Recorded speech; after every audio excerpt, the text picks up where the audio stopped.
마가복음 1장 35절에서 39절입니다. 새벽 아직도 밝기 전에 예수께서 일어나 나가 한적한 곳으로 가사 거기서 기도하시더니 시몬과 및 그와 함께 있는 자들이 예수의 뒤를 따라 만나서 이르되 모든 사람이 주를 찾나이다. 이르시되 우리가 다른 가까운 마을들로 가자. 거기서도 전도하리니 내가 이를 위하여 왔노라 하시고 이에 온 갈릴리에 다니시며 그들의 여러 회당에서 전도하시고 또 귀신들을 내쫓으시더라. 아멘. 마가복음 1장은 하나님의 아들 예수 그리스도께서 세상에 오셔서 이 복음을 증거하시는 공생의 사역의 중요한 부분을 기록하고 있습니다.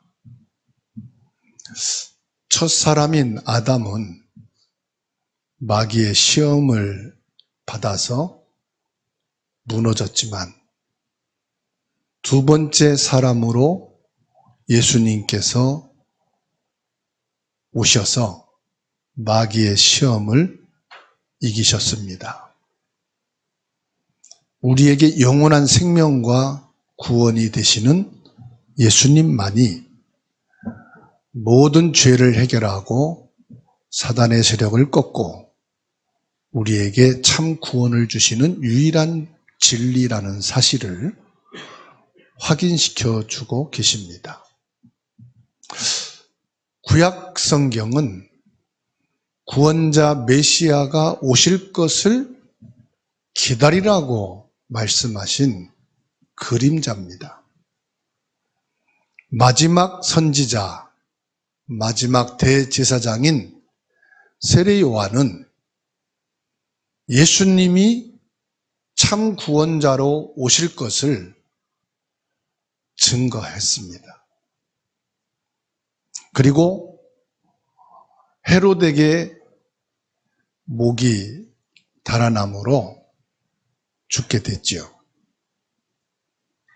이것이 세례 요한의 사명입니다. 예수님이 이 땅에 참 진리로 생명으로 복음을 증거하는데 오실 예수님에 대해서 길을 예비할 세례 요한이 살아서 옆에서 또 하나님의 말씀을 전한다면 구원의 복음에 혼란이 올 겁니다. 하나님께서는 세례 요한을 불러가시고 이 땅의 유일한 생명, 구원의 길, 진리는 오직 예수님 한 분이시라는 것을 우리에게 확인시켜 주십니다. 그리고 예수님께서 오셔서 갈릴리와 가버나움에서 복음을 증거하시는데 많은 병자들이 치유가 됩니다. 귀신들이 쫓겨나가고 회복되는 역사가 나옵니다. 이건 무엇을 말하느냐? 예수님께서는 건강하고 힘있고 정상적인 사람만 구원하시는 것이 아니라 병든 사람에게도 구원이 있어야 된다. 귀신에게 잡혀 시달리는 자에게도 예수 그리스도의 생명이 있어야 된다. 인류가 구원받을 수 있는 진리는 오직 그리스도 예수님 한 분으로만 되어진다. 이것을 우리에게 보여주고 있는 것입니다. 오늘 마가복음 1장 35절로 39절에 나타난 예수님의 새벽 기도와 복음 사역을 확인할 수가 있습니다. 그리고 36절에서 37절은 제자들이 예수님을 찾아와서 많은 사람들이 예수님을 찾고 있다고 알리고 있어요. 그리고 38절로 39절에서는 예수님께서 다른 마을에도 가서 복음을 전파해야 한다고 말씀을 하셨습니다. 35절에 새벽 아직도 밝기 전에 이렇게 말씀하고 있죠. 마가는 예수님의 사역에 대해서 기록을 하면서 낮, 해질녘, 새벽녘, 시간에 대해서 자주 말을 하고 있어요. 무엇을 얘기하려고 하느냐? 예수님의 사역은 잠시도 쉴 틈이 없지만 그렇게 바쁘신 중에서도 예수님은 기도의 시간을 특별히 가지셨다는 것을 지금 말하려고 하는 겁니다. 새벽이다 그랬어요. 헬라어로 프로이입니다. 이 새벽은 유대인의 시간으로 보면 새벽 3시부터 6시까지의 시간을 말한다고 그래요. 밝기 전에, 해가 뜨기 이전에 새벽 시간을 가리키고 있습니다. 무엇을 말합니까? 예수님께서는 사람들이 편히 쉬고 있는 그 시간에 기도하고 계셨다는 것을 강조하고 있는 거예요.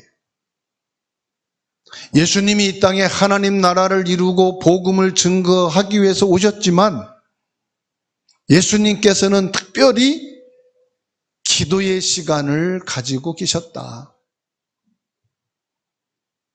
사람들은 피곤하고 지쳐서 편히 쉬는 시간에도 예수님께서는 기도의 시간을 가지셨다. 인간으로 오신 예수님도 피곤하시잖아요. 쉬는 시간이 있어야 되잖아요. 근데 예수님께서는 쉬어야 되는 그 피곤한 시간에도 기도의 시간을 가지셨다. 35절에 한적한 곳으로 가사 그랬어요. 특별히 기도의 시간을 가졌다. 사람에게 방해받지 않고 일에 방해받지 않고 환경에 제한받지 않는 한적한 시간을 내어서 기도하셨다는 말씀이에요. 마가복음 6장 46절 말씀 보면은 해가 진 이후 저녁이었고 그랬어요. 14장 32절에서 42절에는 한밤중에 혼자 기도하셨다 그랬어요. 제자들과 함께 있을 때도 한적한 곳에 가서 기도하셨음을 말씀하고 있어요. 갈릴리에서 전도 사역을 하는 말기에도 그 순환을 앞에 두고 예수님께서는 기도하셨음을 말씀하고 있습니다. 예수님은 큰 일이든지 작은 일이든지 하나님 앞에서 무엇을 하기 전에 기도하셨음을 볼 수가 있어요. 예수님의 기도는 바리새인들의 기도와는 달랐습니다. 바리새인들은 경건한 행위를 과시하고 사람들에게 보여주기식 기도를 했습니다. 누가복음 18장 11절 말씀을 보면은 그것을 말하고 있어요. 바리새인은 서서 따로 기도하여 이르되 하나님이여 나는 다른 사람들 곧 토색, 불의, 간음하는 자들과 같이 아니하고 이 세리와도 같지 아니함을 감사하나이다. 나는 일회에 2번씩 금식 기도하고 또 소득의 11조를 드리나이다. 사람들을 가르치고 교훈하고 드러내기 위해서 바리새인들이 기도했다면 예수님께서는 하나님과 은밀한 깊은 기도를 통해서 영적인 힘을 얻기 위해서 기도하셨어요. 마태복음 6장 6절에 너는 기도할 때에 내 골방에 들어가 문을 닫고 은밀한 중에 계신 내 아버지께 기도하라 그랬어요. 은밀한 중에 보시는 내 아버지께서 갚으시리라. 우리가 학교에서 공부도 해야 되고 직장 생활도 해야 되고 가정에서 또 신앙 생활 바쁩니다. 일이 많습니다. 그런데요, 우리가 지식의 힘도 있어야 되고요, 체력도 있어야 되고요, 기능도 있어야 되고, 인생을 살아가는 데는 많은 것이 필요하지만 특별히 믿음의 사람에게는 하나님이 보좌에서 내리시는 영적인 힘이 있어야 된단 말이에요. 여러분 신앙생활을 여러분의 힘으로 할 수 있을 것 같으면 얼마나 좋겠어요. 내 힘으로 기도하고 내 힘으로 예배하고 내 힘으로 믿음 생활한다? 분명히 한계가 오게 돼 있어요. 힘이 빠지고 낙심할 때가 있어요. 때로는 사람 관계 때문에, 때로는 몸이 연약해서, 경제 문제 때문에, 일이 실패되어서, 그때 여러분 어떻게 할 것입니까? 예수님께서 수많은 병든 자들을 만나고 귀신을 쫓아내고 천국 복음을 증거하는 일에 사람의 힘과 지식만으로 가능하겠어요? 하나님이 위에서 주시는 이 힘이 있어야만이 가능하다 이 말이에요. 그래서 35절 보면은 기도하시더니 그랬어요. 기도하셨다 이게 아니에요. 헬라에서는 기도하시더니 이 단어가요, 미완료 동사예요. 무슨 말이냐? 예수님이 장시간 기도를 지속하고 있었다 이 말씀이에요. 저와 여러분들이 하나님이 주시는 영적인 힘, 믿음의 힘, 생명과 능력의 힘을 가지고 학업 생활을 승리하셔야 돼요. 직장 생활을 감당하셔야 됩니다. 여러분의 체력과 신앙을 무엇으로 감당할 겁니까? 사람의 도움도 한계가 있더란 말이에요. 내가 가진 지식을 가지고도 한계가 있더라 이 말이에요.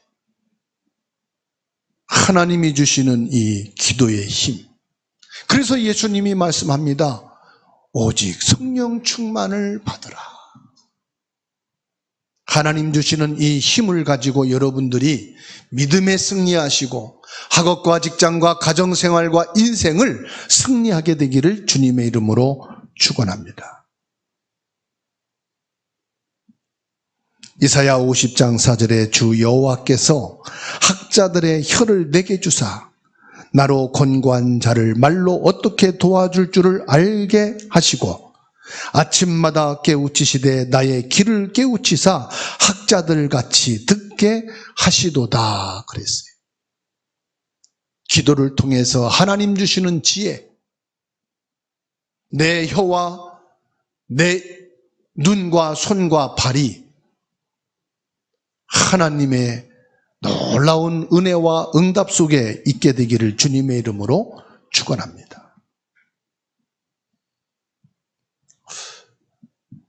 36절 보게 되면은 시몬과 그와 함께 있는 자들이 예수의 뒤를 따라갔다고 그랬어요.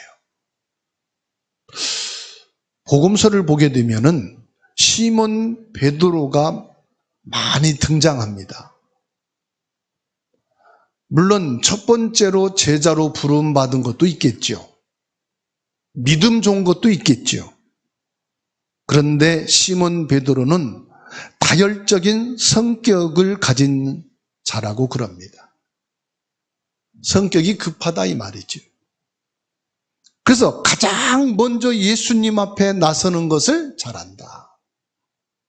그리고 예수님께서 마가복음 8장 29절에 너희는 나를 누구라 하느냐 질문했대 베드로가 대답하여 가로되 주는 그리스도시니다 고백을 합니다. 마가복음 9장 5절에 베드로가 예수께 고하되 랍비여 우리가 여기 있는 것이 좋사오니 우리가 초막셋을 짓되 하나는 주를 위하여 하나는 모세를 위하여 하나는 엘리야를 위하여 하사이다. 매사에 이 시몬 베드로가 앞에 나서는 것을 볼 수 있어요. 베드로의 성향이. 그리고 예수님께서 이 시몬 베드로의 집에 머물고 계시기 때문에 사람들이 자기 집에 몰려드니까 예수님을 찾아 따라갔을 수도 있습니다.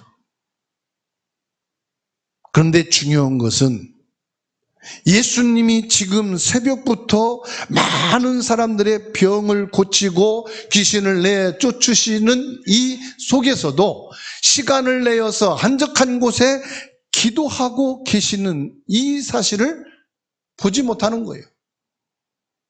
그래서 예수님의 뒤를 따랐다. 이 말은 쫓아갔다 이 말이거든요. 추격하여 따라 붙었다. 또는 상대방의 의지와 무관하게 따라 붙어서 성가시게 하다. 이런 의미를 갖고 있는데 베드로와 무리들이 하나님께 기도하시러 한적한 곳에 가신 예수님을 찾아냈다 이 말이에요. 하나님 앞에 기도하시는 예수님의 그 뜻을 헤아리지 못하고 오히려 기도를 방해하는 자가 됐어요. 그리고 37절에 보세요. 뭐라고 말합니까? 모든 사람이 주를 찾나이다.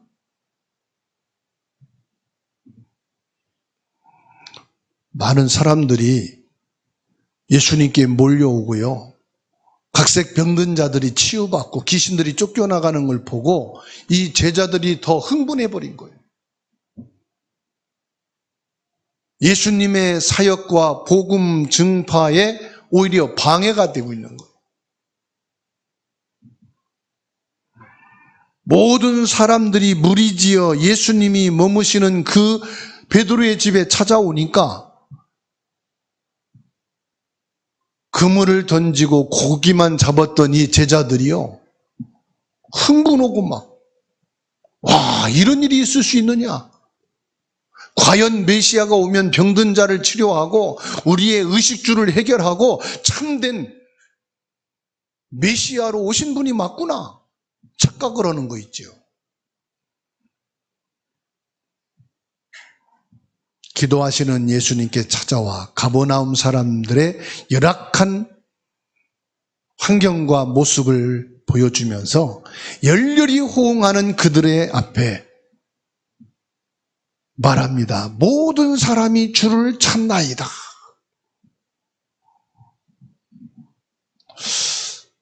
여기에서 우리는 뭘 봅니까? 예수님의 복음 사역을 볼 수가 있어요.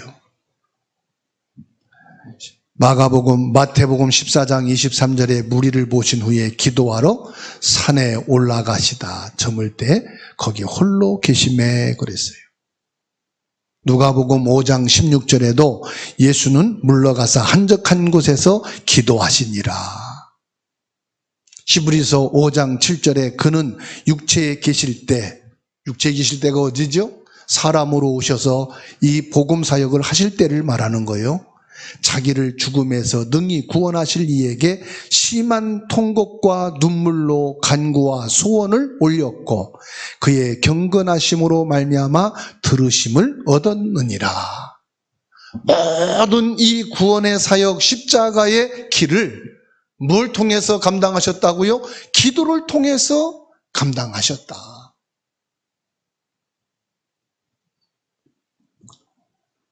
그래서 빌립보서 4장 6절에선 뭐라고 말씀합니까? 아무것도 염려하지 말고 모든 일에 기도와 간구로 너희 구할 것을 감사함으로 하나님께 아뢰라.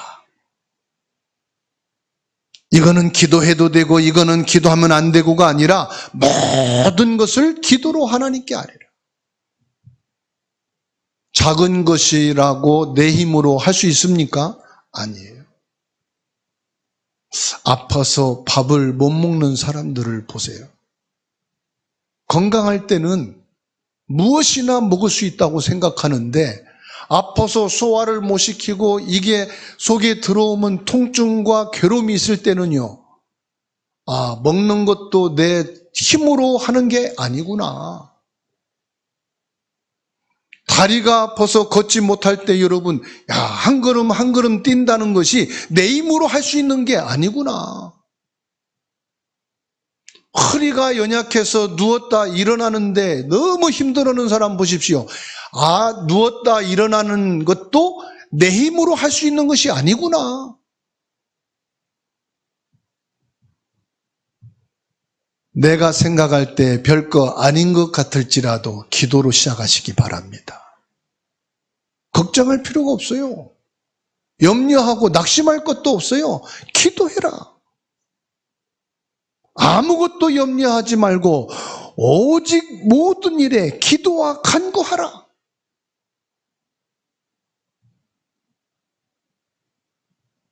예수님께서 38절에 말씀합니다. 이르시되 우리가 다른 가까운 마을들로 가자. 거기서도 전도하리니 내가 이를 위하여 왔노라. 전도가 뭡니까? 예수 믿으라고 말하는 겁니까? 예수님의 전도를 보세요. 예수님의 전도는 병든 자에게 생명을 주는 거였어요. 귀신에게 잡힌 자에게 참 구원을 주는 거예요. 진리의 복음을 말하는 거예요.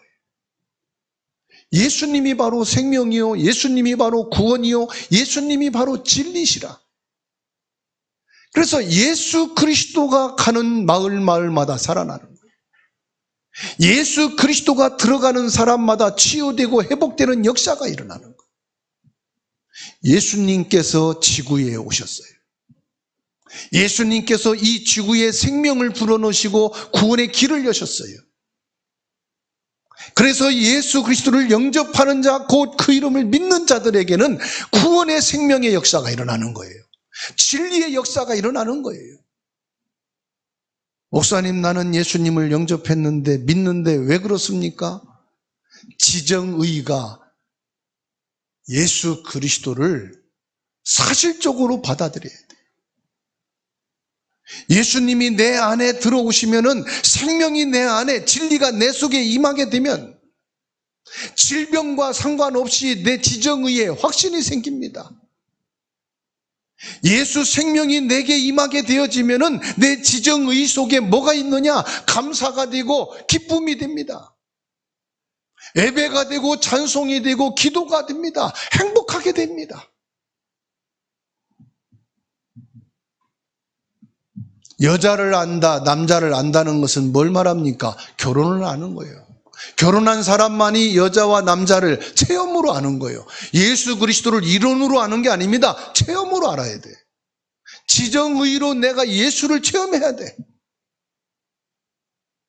예수 믿는 것이 이거구나. 예수 생명이 이것이구나. 예수 구원, 예수 진리가 이거구나. 보좌에 계신 하나님이 이 지구에 예수님으로 오셔서 공생의 사역을 통해서 생명을 체험시키는 겁니다. 구원을 체험시키는 거예요. 진리를 체험시키는 겁니다. 빛을 체험하는 거예요.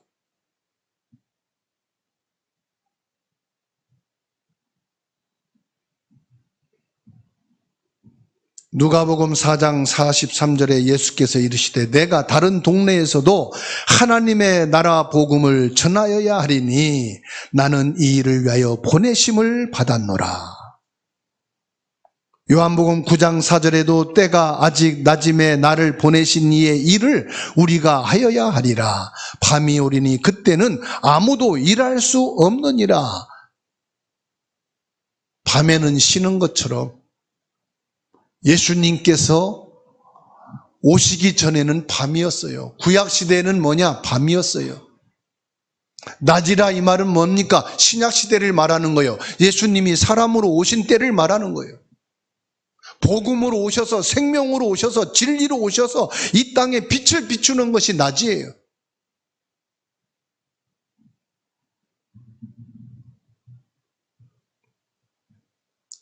예수님께서 말씀하십니다. 이 땅에 오신 목적은 기적과 치유 사역을 이루는 것이 목적이 아니고 우리에게 생명과 진리와 구원을 이루시기 위한 것이다.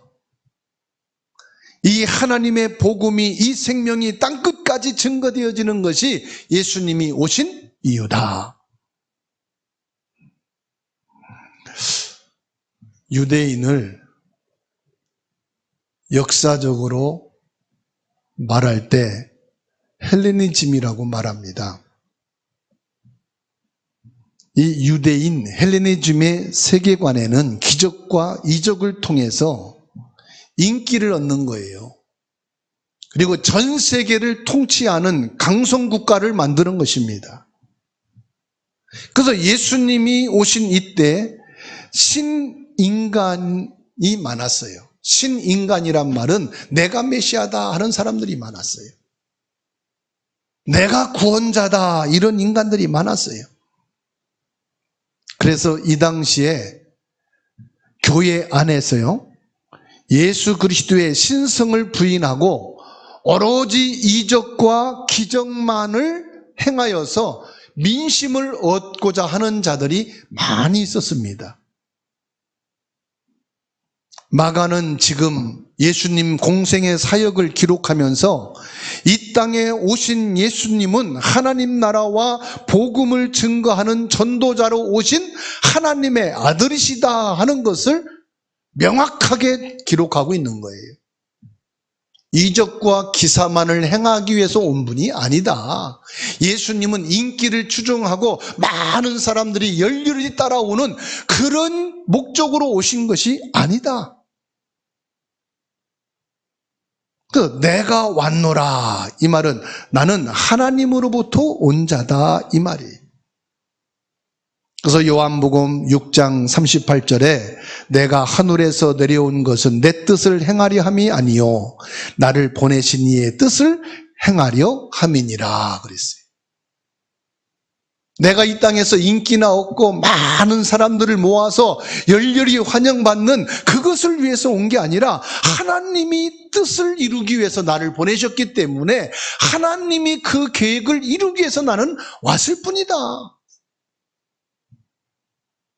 혹시 여러분 신앙생활을 인기를 얻으려고 합니까? 인정받으려고 합니까?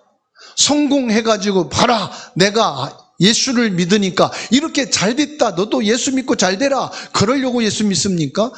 그게 하나님 뜻이 아니라 이거예요. 하나님의 뜻은 내가 잘되고 안되고 상관없이 생명이 있어야 된다 이 말이에요. 내가 성공하고 실패와 상관없이 내게는 진리이신 그리스도가 필요하다 이 말이에요. 밥을 먹고 못 먹고가 문제가 아니고 구원받아야 되는 존재다 이 말이에요.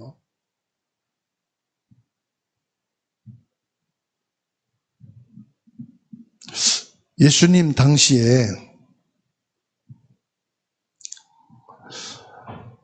많은 사람들이 살고 있었지만 병원이 그렇게 없었지요. 약도 많이 없었어요. 민간요법이나 사용했지요. 그리고 병원 같은 거는 거의 없잖아요. 의원이 한 마을에 한 명이 있을까 말까 할 정도였잖아요. 유대 역사가인 요세푸스가 그런 기록을 남겼다고 합니다. 예수님이 사역할 당시에는 갈릴리 지방에 수천 명이 살고 있는 촌락들이 있는데 200여 개나 되었다고 그래요. 그러니까 예수님께서 한 지역에 머물면서 목회하듯이 사역할 수가 없는 거예요. 그래서 예수님께서 이 땅에 오신 이유는 뭐냐? 하나님의 뜻을 이루기 위해서 온 것이다. 예수님 초기 사역에 갈릴리를 중심으로 이루어졌어요. 여기에서 전도하고 또 귀신을 내어 쫓으니라 그랬어요. 개인은 개인을 불쌍히 여기시고 귀신 들림에서 구원하신 예수님의 사역인데 궁극적인 목적은 뭐냐? 하나님의 나라를 이루는 것이. 사단의 세력을 물리치시고 내쫓으시고 내쫓았단 말은 축출하다, 제거하다, 끄집어내다 이 말이에요. 그러려면은 하나님이 보좌에서 내리시는 영적인 힘이 있어야 가능하지 않습니까? 마태복음 8장 16절에 점을 매 사람들이 귀신 들린 자를 많이 데리고 예수께 오거늘 예수께서 말씀으로 귀신들을 쫓아내시고 병든 자들을 다 고치시니 그랬어요. 요한복음 6장 37절에는 아버지께서 내게 주시는 자는 다 내게로 올 것이요 내게 오는 자는 내가 결코 내쫓지 아니하리라. 한 사람도 예수님께서는 제외 없이 다 구원하시기를 원하신다는 말씀입니다. 오늘 본문 말씀을 통해서 결론적으로 저와 여러분들은 뭘 봐야 됩니까? 예수님의 사역은 기도와 복음의 균형을 이루었다는 사실이에요. 예수님의 복음 사역과 기도가 균형을 이루었다. 마태복음 6장 33절에 그런즉 너희는 먼저 그의 나라와 그 의를 구하라. 그리하면 모든 것을 더하여 주시리라. 사도행전 6장 4절에 우리는 오로지 기도하는 일과 말씀 사역에 힘쓰리라 그랬습니다. 저와 여러분들이 신앙생활, 가정생활, 학업, 직장생활, 사회생활 하는데 균형을 이루셔야 돼요. 학업과 기도의 균형을 갖추셔야 돼요. 일과 기도가 균형이 돼 있어야 돼요. 사역과 기도가 균형이 있어야 돼요.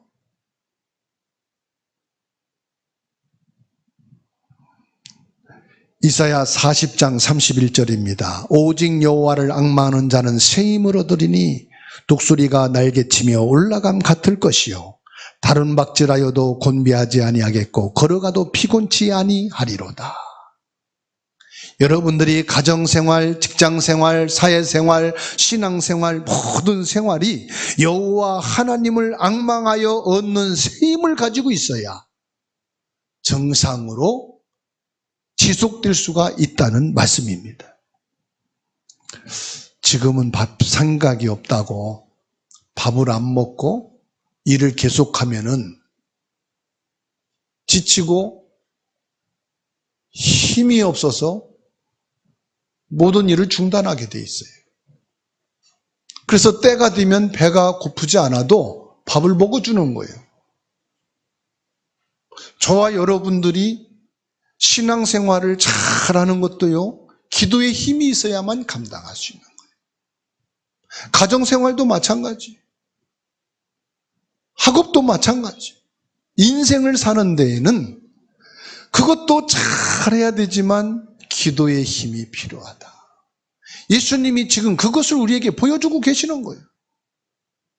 기도의 본을 보여주시는 거예요. 왜 기도를 해야 되느냐? 그래서 38절에 이르시되 우리가 다른 가까운 마을들로 가자. 거기서도 전도하리니 내가 이를 위하여 왔노라 하시고 예수님이 새벽 기도 사역의 모범을 보여주셨다는 사실. 예수님께서는 기도 생활과 복음 운동의 중요성을 강조하시면서 우리에게도 기도와 삶의 균형 잡힌 신앙생활을 할 수 있도록 격려하시고 우리에게 본을 보여주셨습니다. 이번 한 주간 저와 여러분들이 기도의 축복을 누리며 복음의 능력 안에서 그리스도의 생명과 진리와 구원의 축복을 가지고 학업에서 승리하시고 직장과 현장에서 힘을 얻으시고 여러분 신앙생활에 참된 응답이 있기를 주님의 이름으로 축원합니다.